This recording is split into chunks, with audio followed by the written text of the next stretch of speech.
வணக்கம் வணக்கம் ஃப்ரெண்ட்ஸ், எல்லாம் எப்படி இருக்கீங்க? நல்லா இருக்கீங்களா? டீ காஃபி சாப்பிட்டீங்களா? மேரி மேரி மேரி பாய்.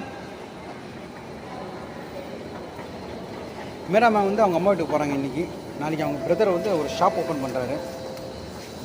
அங்கேருந்து ப்ரௌனி எல்லாம் செஞ்சு எடுத்துன்னு போகிறாங்க. ப்ரௌனி மாய் ரீசார்ஜ் கத்திருத்தியா? ரீசார்ஜ்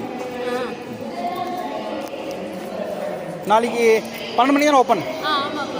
ஸோ நம்ம பிரதர்ஸ் வாட சொல்கிறோம் எல்லாரையும். கண்டிப்பாக வாங்க. எந்த இடம் சொல்லுங்கள்?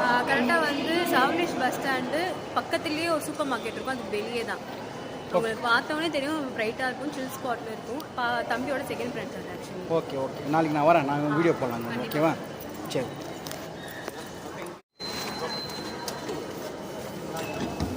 மெட்ரோவில் போகிறாங்க. மேரிக் பாய்.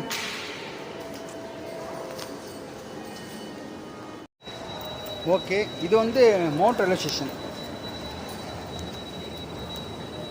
என்ன மேக்ஸ் வந்திருக்கீங்க. இந்நாளைக்கு வந்து அந்த கடை ஓப்பன் பண்ணுறதால இன்றைக்கி அந்த ப்ரௌனிஸு கேக்ஸ் எல்லாம் மருமம் எடுத்துன்னு போகிறாங்க.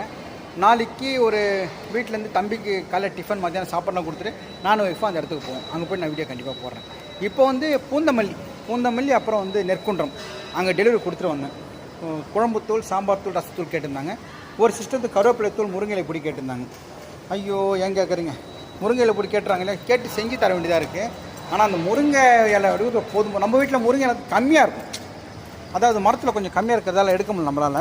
அப்புறம் மார்க்கெட்டில் போய் தேடி கண்டுபிடிச்சி, சத்தியமாக சொல்கிறேன், 10 கிலோமீட்டர் அலைஞ்சேன் நான் முருங்கை இலை பொடி. முருங்கை இலைக்கு 10 கிலோமீட்டர் எங்கெங்கோ அலைஞ்சு கடைசியில் கிடைக்காம தேடி கண்டுபிடிச்சி ஒரு இடத்துல வாங்கி அதை கொஞ்சம் உலர வச்சு அதை லைட்டாக ஃப்ரை பண்ணி அப்புறம் அதில் இன்னும் பருப்பெல்லாம் போட்டு அதை தருவாங்க. கொஞ்சம் கஷ்டமான ப்ராசஸ்ஸு இருந்தாலும் நம்ம சப்ஸ்கிரைபர் பிரதர்ஸ் அண்ட் சிஸ்டர் கேட்டதால் நேற்று ஒய்ஃப் பண்ணிக்கலாம். காலை எதுவுமே கொடுத்துருவாங்க. அதுவும் எங்கே பாருங்கள், நம்ம 20 கிலோமீட்ரு, கிட்டத்தட்ட 22 கிலோமீட்ரு. ஏன்னா கேட்குறாங்க, நம்ம கொரியரில் அமிச்சா ரொம்ப லேட் ஆகும். இன்றைக்கி கூட போஸ்ட் ஆஃபீஸ் போனேன். 3 நாளாக போஸ்ட் ஆஃபீஸில் வந்து சர்வர் டவுன். இன்றைக்கி கிட்டத்தட்ட 2 மணி நேரம் போஸ்ட் ஆஃபீஸ்லேயே உட்காந்துட்டு அந்த சர்வர் கொடுத்துட்டு எப்போ கொஞ்சம் ரெடி ஆச்சுன்னா கொடுப்பா சொல்லி கேட்டு கெஞ்சிட்டு வந்தேன். சாரி, விற்கலாம் வந்துச்சு. சாய்ராம். உங்களுக்கும் குழம்புத்தூள், ரசத்தூள், சாம்பார் தூள், கருவேப்பிலை பொடி, இட்லி பொடி, கொல்லி இட்லி பொடி, எள்ளு இட்லி பொடி எது வேணாலும் என்கிட்ட கேளுங்க. நானே சென்னையில் இருந்தால் வீட்டில் டெலிவரி தந்துடுவேன். இல்லாட்டி கொரியரில் சேலம், ஈரோடு, திருச்சி எங்கே இருந்தாலும் நாங்கள் வந்து கொரியரில் அனுப்பிச்சி வச்சிடும். டிஸ்கிரிப்ஷனில் வந்து அதை டீட்டெயில் நான் கொடுக்குறேன் பாருங்கள். டிஸ்கிரிப்ஷன்லையும் தரேன், வேலைப்பட்டியலும் தரேன். உங்களுக்கு வேணால் கண்டிப்பாக கால் பண்ணுங்கள். நான் ஃபோன் பேசுவேன், இல்லாட்டி என் ஒய்ஃப் எடுப்பாங்க phone. Okay, thank you so much. மழை இருட்டுன்னு வருது, மழை பெய்கிற மாதிரி. இது மவுண்ட் ரயில்வே ஸ்டேஷன்.